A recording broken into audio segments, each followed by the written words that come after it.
राष्ट्रपति द्रौपदी मुर्मू ने नई दिल्ली में आयोजित सशक्त नारी समृद्ध दिल्ली कार्यक्रम में शिरकत की, जिसका आयोजन गवर्नमेंट ऑफ एनसीटी दिल्ली ने किया। राष्ट्रपति ने कहा कि सच्चे अर्थों में महिला सशक्तिकरण तभी होगा जब महिलाएं स्वतंत्र फैसले ले सके, सम्मान के साथ जीवन जी सके और उन्हें सम्मान, अवसर व सुरक्षा मिले।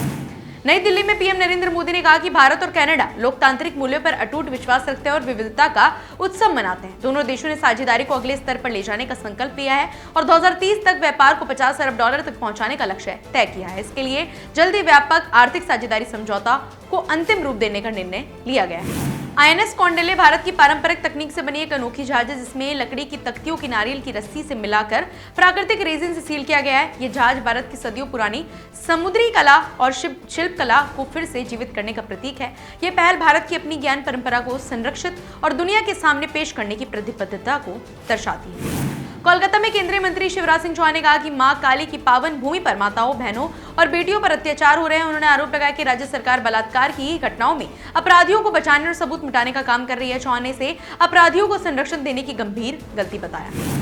हरियाणा के मुख्यमंत्री नैप सिंह सैनी ने राज्य का बजट 2026-27 पेश करते हुए कहा कि सरकार ने 2047 तक हरियाणा को $1 ट्रिलियन की इकोनॉमी बनाने का लक्ष्य रखा है और इसके लिए हरियाणा विजन डॉक्यूमेंट 2047 तैयार किया गया। उन्होंने बताया कि मैनिफेस्टो के 217 वादों में से 60 पूरे किए जा चुके हैं और 120 पर काम जारी है। बजट पेश करते समय उन्होंने इसे नॉन स्टॉप हरियाणा सरकार की प्रतिबद्धता बताया। नागपुर की एसबीएल एनर्जी लिमिटेड फैक्ट्री में हुए धमाके में 19 लोगों की मौत और 23 लोग घायल हुए, जिनमें कई की हालत गंभीर है। महाराष्ट्र मंत्री चंद्रशेखर बावनकुले ने बताया कि कंपनी मैनेजमेंट और मालिक पर केस दर्ज किया गया है और जांच पीईएसओ, डिश व लेबर विभाग कर रहे हैं। उन्होंने बताया कि अगर किसी सरकारी अधिकारी की लापरवाही साबित हुई तो उसे भी आरोपी मानकर कार्रवाई होगी। देहरादून में मुख्यमंत्री पुष्कर सिंह धामी ने राज्यवासियों को होली की शुभकामनाएं दी। उन्होंने कहा कि रंगों का ये त्योहार सबके जीवन में खुशियां और समृद्धि लाए और उत्तराखंड निरंतर प्रगति करे। धामी ने राज्य की सांस्कृतिक धरोहर के और अधिक फलने फूलने की कामना भी। नितिन नबी ने पश्चिम बंगाल के सिलीगुड़ी में कहा कि बांग्लादेशी घुसपैठियों को नागरिकता अधिकार न दिया जाए। उन्होंने जोर देकर कहा कि पार्टी राष्ट्रीय सुरक्षा और सीमा की मजबूती के मुद्दे पर सख्त रुख अपनाती है। प्रहलाद जोशी ने नई दिल्ली में सेंट्रल वेयर हाउसिंग कॉर्पोरेशन के 70वें स्थापना दिवस पर कहा कि सरकार 2030 तक लॉजिस्टिक लागत 10% से नीचे लाने का लक्ष्य रखती है। उन्होंने बताया कि 2027 तक वेयर हाउसिंग बाजार $35 अरब तक पहुंच सकता है।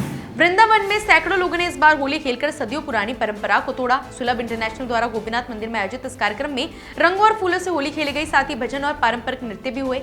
यह आयोजन लोगों के जीवन में खुशियों और सम्मान का नया रंग भरने वाला साबित हुआ। मुख्यमंत्री मोहन यादव ने बड़वानी मध्य प्रदेश में कहा कि नर्मदा घाटी विकास के तहत एक परियोजना शुरू की जा रही है। इस प्रोजेक्ट से ये तहसील के 33 गांवों की करीब 15,500 हेक्टेयर भूमि को लाभ मिलेगा। इसकी अनुमानित लागत लगभग 861 करोड़ रुपए बताई गई।